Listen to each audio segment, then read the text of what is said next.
Welcome, everybody out there. Welcome to Around the Bloxxx with Mike Knoxxx, and I'm your host. Clearly, it's me, Mike Knoxxx. I spell my name with 3 X's because, like the world of professional wrestling over the past 2 weeks, I am hardcore. Please make sure you go follow me on social media, wherever social media is so, which is absolutely free. On Twitter, by my namesake, I am loud. I speak loud. And fellas, if you're not making it loud, then that's your fault. Mike Knoxxx, spelled with 3 X's. Also, make sure you go follow me on social media. Like I said, wherever it is sold, it's absolutely free. Follow the show with identification, Soul, S-O-U-L, capital letter N, Sports. Also, if you're listening right here on Facebook Live, you know who I am for real. So you know my real names. You're following me right here on Facebook Live. And also on YouTube, youtube.com/thegame, THAV1. People, a lot to discuss today as the WWE Raw Superstar Smackdown shakeup is upon us, and a lot of things to discuss. So I'm going to get to the do's and don'ts of Raw last night. First, I'm going to come in, look at your comments right now. I'm not on there. I'm looking at my what do you call it? It's on my phone also. My notes. Okay, if you will, so to speak. So yesterday, Raw started off with Jinder Mahal, the modern-day Maharaja, making his debut as he is the first member of the Superstar Shakeup. He comes out, he tells Kurt Angle, you did not give me what I asked for. You didn't pick me up on my limo. You know better than that. What's the deal? All of a sudden, he's in a match against Jeff Hardy. As I predicted, Jeff Hardy would win the match, and he will be on SmackDown tonight. Bet that. Bet that. Also, last night on Monday Night Raw, we had Bayley and Sasha Banks finally going. And a lot of people are tired of Bayley and Sasha Banks. Well, I don't want to say a lot of people. A few people that I know are tired of Bayley and Sasha Banks. I am, for one, not one of those people. I like slow burns. I like the way wrestling used to be back in the day. Most of you say you like wrestling used to be the way it was back in the day. In that case, and give this a chance to be something that it could be, and that is absolutely great. But it doesn't matter because it was interrupted by the new acquired members of the Monday Night Raw roster. 3 women coming over, which means, what does this mean for Alexa Bliss, in my opinion? The reason why I say that, because these 3 members are the Riot Squad. And that means you got some girls here that look like Alexa Bliss. More likely Ms. Morgan, and those girls come on over, interrupt that match. Let's see where that goes from there. Good match was going on. Actually, I was actually disappointed that this match got interrupted. And then we had the Authors of Pain taking on Heath Slater and Rhino. Winner of the match, of course, is Authors of Pain. And I had an epiphany. Well, it's not really an epiphany, but I had an idea. Put the Authors of Pain, she's going to remove them from Paul Ellering with Jinder Mahal. So, hey, I think that'd be an awesome team for those guys to do. Then The Miz welcomes in 2 more members of the Raw team. He's thinking this is going to be bigger than the NWO, bigger than DX, bigger than anything in professional wrestling history, as Kevin Owens and Sami Zayn, he thought, was joining the Miztourage. But listen, guys, one thing we didn't know about this shakeup, we were going to get Daniel Bryan versus The Miz. And guess what, guys? The Miz, by himself, not the Miztourage, is on his way to SmackDown. So, because of that, Kurt Angle comes out, puts together a 10-man tag team match, which completely is unfair. You're going to have a team of Bobby Lashley, Braun Strowman, Seth Rollins, Finn Balor, and a secret opponent, which turns out to be Glorious, take on the Miztourage and Owens and Zayn. That's not a fair tag team. Your 1992 Olympic gold medal winner. That is unfair to The Miz. Also, Matt Hardy and Bray Wyatt take on the Revival for the tag team eliminator. Winner of this match gets to go on to the greatest battle royal of all time in Abu Dhabi, taking on The Bar. Of course, the winner of this match, Matt Hardy and Bray Wyatt. I am not a fan of that. I know for story purposes, line purposes, you guys are. I just think, what are you doing with the Revival? The Revival is one of those teams to me. If you give them the opportunity, the crowd will get behind and they can be bigger and better than they are been shown on TV.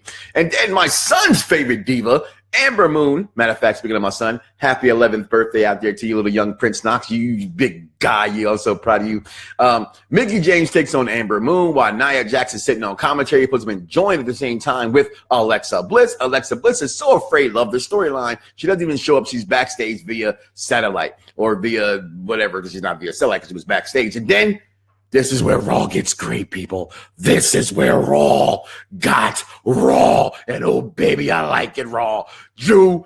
Dolph Ziggler and Drew McIntyre join forces and go against, oh, God, I love it, Titus Worldwide. But listen, I am a Dolph Ziggler mark. I am one of the few people to have a Drew McIntyre t-shirt. I love this combination. Give Dolph Ziggler a faction. that will make him even better than what he is. I'm loving this. Dolph Ziggler on Raw. I freaking love it. Also, Roman Reigns and Samoa Joe meet again, talking trash in the ring.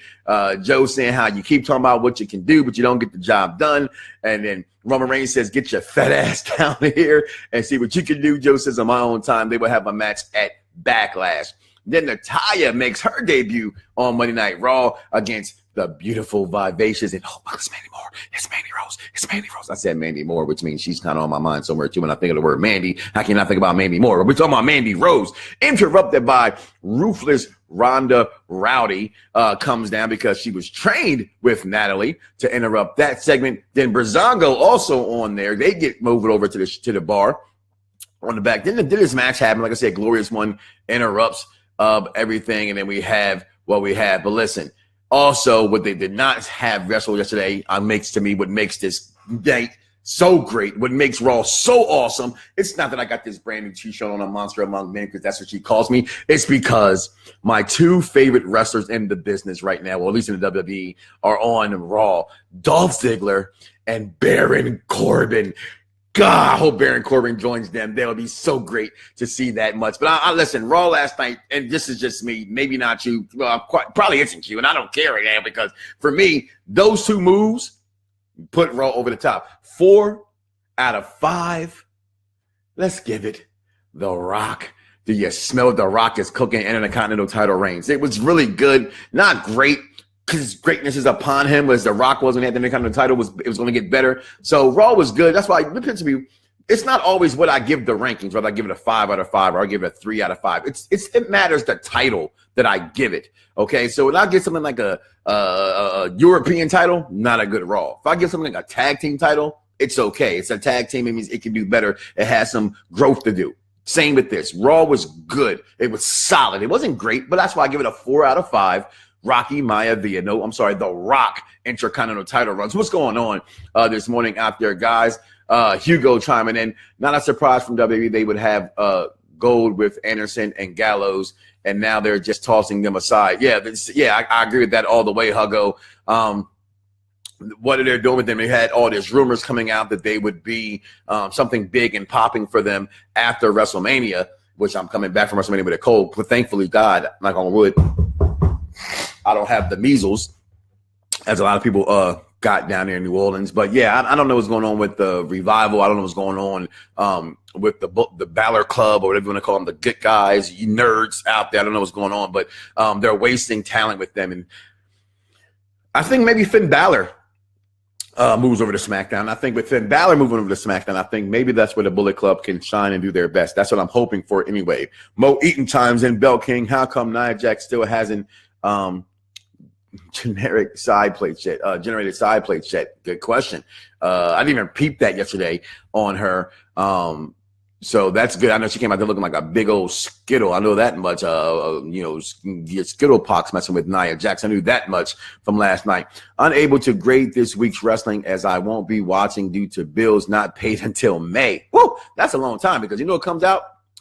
Avengers comes out. Infinity Wars. No matter how broke I am, people, I will be at that movie. Mainly because Phil Bailey owes me movie tickets because he bet that Duke versus North Carolina game and he lost.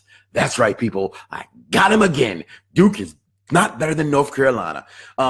Also, watch Raw will make the biggest impact acquisition. Raw, who will make the biggest impact in your opinion? I just said it. Baron Corbin and Dolph Ziggler.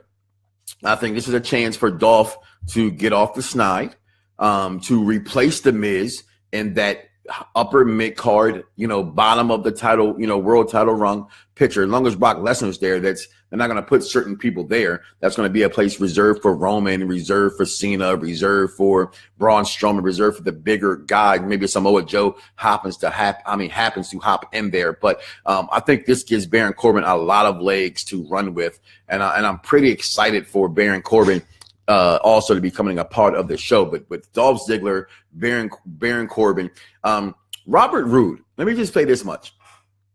I like him on Raw, but let's see what they're going to do with him. Now, we know what Robert Roode did in TNA, right? We know what he can do. We know what he even sort of accomplished in NXT. I don't really give his NXT run the biggest run of his career.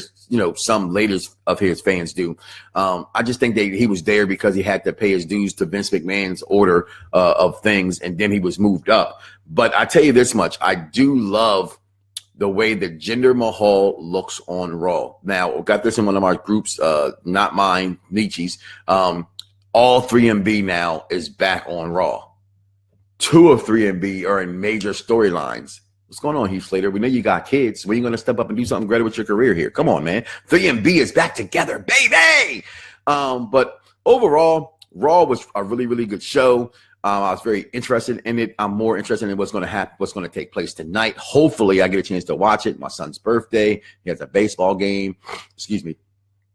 This cold is really trying to get a hold of me. A lot of things going on today. So hopefully I will be before you guys tomorrow morning as well with a short impromptu around the blocks of Mike Knoxxx. Give me just my thoughts and my opinions of the show.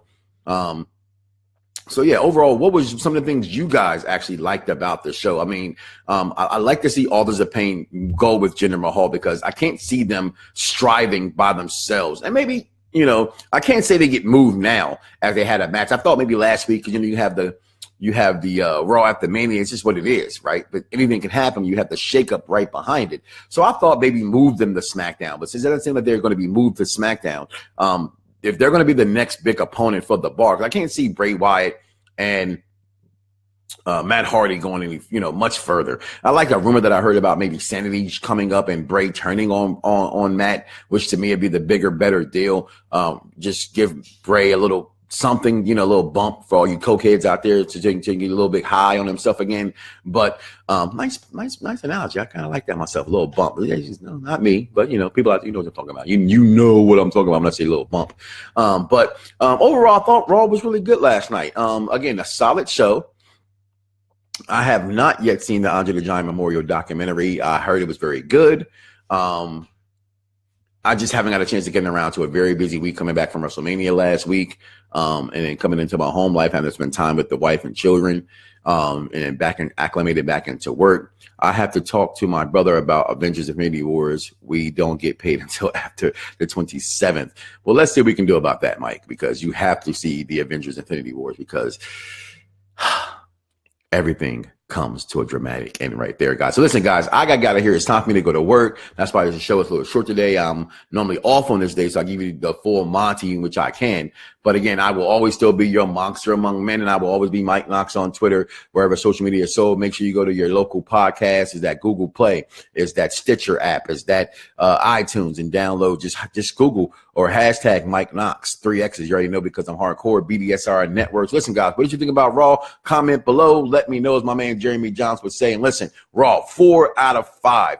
Rocky Johnson, that is The Rock himself. Intercontinental title runs. Solid show. Looking forward to tonight, guys. Peace.